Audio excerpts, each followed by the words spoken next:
More than 4,000 people were without power in New Orleans and Jefferson Parish Monday afternoon as a powerful line of storms moved through the metro area, causing flash flooding and inundating some roadways with water.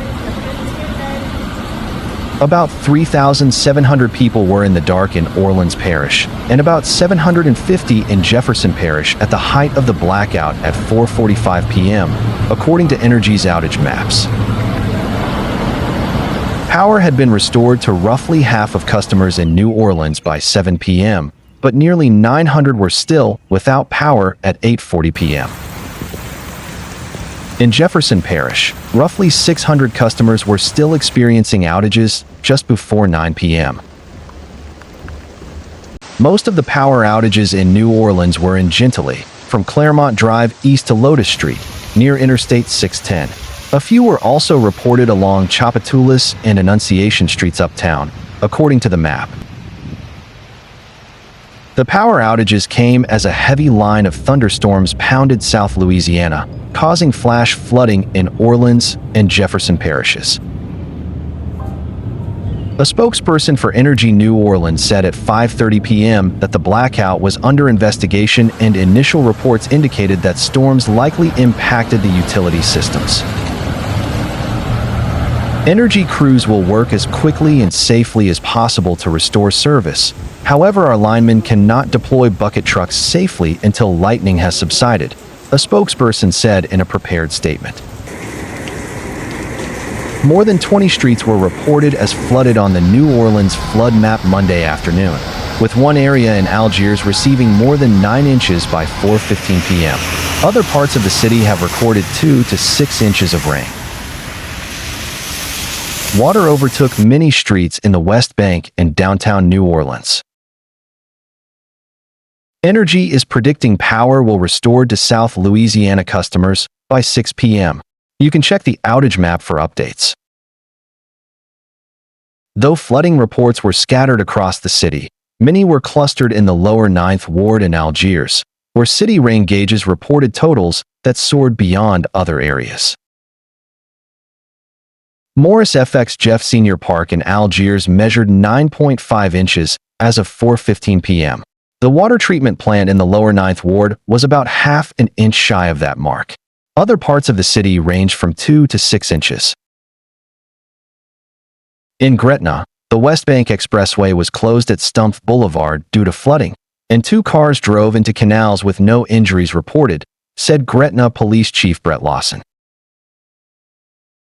The St. Bernard Parish Sheriff's Office urged motorists to avoid the parish line along La 46 and Judge Perez Drive due to flooding.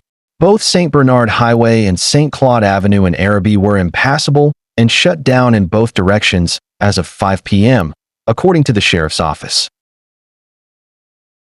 Jefferson Parish officials said that while all pumps were functional Monday afternoon, high volumes of rainfall were delaying drainage. At the Parish Line pump station in Kenner, 4 inches of rain fell between 2 p.m. and 4 p.m. In both New Orleans and Jefferson Parish, the drainage systems can generally handle an inch of rain for the first hour of a storm and half an inch thereafter. The NWS issued a flash flood warning for Jefferson Parish until 6:30 p.m. and another for Orleans and St. Bernard parishes until 7:15 p.m. as heavy rain doused the region. Neutral ground parking was allowed in New Orleans through 8 p.m. The West Bank's flash flood warning was then upgraded to considerable due to the severe rainfall. Residents are advised to move to higher ground and avoid walking or driving through floodwaters. Click here to see live street flooding updates. Severe weather in Oklahoma over the weekend has left at least 5 people dead, including a 12-year-old boy, a 7-year-old girl, and their mothers after their vehicles were swept away by floodwaters, officials say. Police in Moore, about 10 miles south of Oklahoma City, reported dozens of high-water incidents Sunday morning, describing the severe storms as a historical weather event. On Saturday, police said they responded to more than a dozen calls for help from residents whose vehicles were trapped in high water. One of the Sunday incidents involved a mother and son whose vehicle was washed into a creek and later wedged against a drainage pipe, local police said. The vehicle was believed to be carrying a family of 3, police said. A third person was able to escape and was taken to the hospital in serious condition. The woman and child were missing when rescuers reached the vehicle. They were found after an extensive search by more police and neighboring agencies. The principal of Apple Creek Elementary in Moore, Oklahoma, said the 12-year-old boy was a student there. It is with profound sadness that I share the heartbreaking news that one of our 6th grade students, Rivers Bond, and his mother tragically passed away during the severe flooding last night, Rachel McNear said. The mother has been identified as 44-year-old Erica Lott, the Moore Police Department said on Facebook. A father and son in a separate vehicle that was swept away around the same time also managed to escape, local police said. Their vehicle briefly ended up on top of the family of 3's vehicle, according to local media. Near Leonard, Oklahoma, about 25 miles southeast of Tulsa, a 47-year-old woman and her 7-year-old daughter were swept away by floodwaters Sunday, officials said on social media. Authorities found the woman's body Monday morning, and the daughter was found later in the afternoon, according to the Tulsa County Sheriff's Office. Around 4:45 p.m. Sunday, the Bixby Fire Department responded to reports of an SUV caught in rushing water on private property. The father and 1 child escaped, but the woman and her younger daughter were dragged away, according to Wagoner County Emergency Management. Water levels were significantly higher than we've seen in recent years, police said.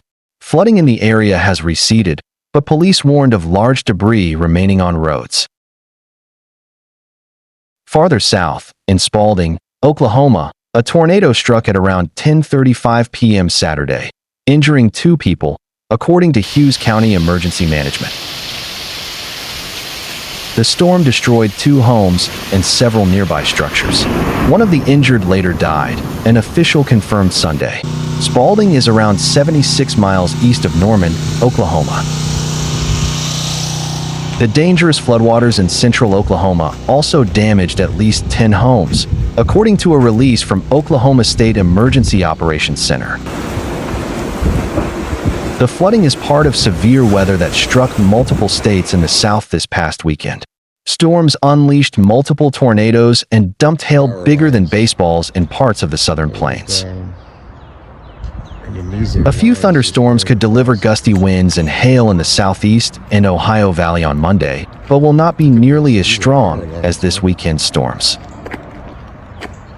A small community in Hagerstown, Maryland, is picking up the pieces on Easter Sunday after strong wind gusts ripped through their neighborhood. This way. According to the National Weather Service, wind gusts reached 75 miles per hour, leaving dozens without power, damaged homes, vehicles, and large piles of debris. We didn't get to do Easter egg hunt, but we still had good food, and they brought a generator over so we could make some of the food, Logan, a resident, said. Betty Whittington, who said she is glad to be unharmed and alive. Her neighbor's roof landed just inches from her front porch where she normally sits. I've been here 82 years, and this is the first I've seen this. The lights blinked off and on. Heavy rain lasted 2 minutes, then boom. Scared the bejesus out of me, Whittington said. That's one way you have to go. John Lowry lives across from Whittington. He said he was in his apartment watching TV one second, when all of a sudden his roof was blown off. There was so much destruction and devastation. I'm glad no one got hurt. You can replace a car, but it's hard to replace a human being, Lowry said. Residents told local media neighbors stepped up to help each other make the best of Easter Sunday, despite the storm. As of Sunday evening, crews were still working on restoring power. Officials with the National Weather Service haven't declared the storm a tornado. Officials told local media they will be sending someone Monday morning to check, but they are almost certain it was not a tornado, just straight-line winds.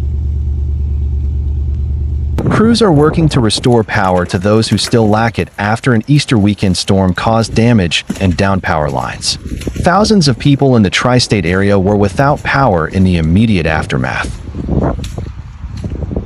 Hagerstown Light Department reported Monday morning that some customers could be without power until Tuesday, April 22nd, while First Energy reported they expect power to be restored to all of their affected Washington County customers by 11 p.m. on Wednesday.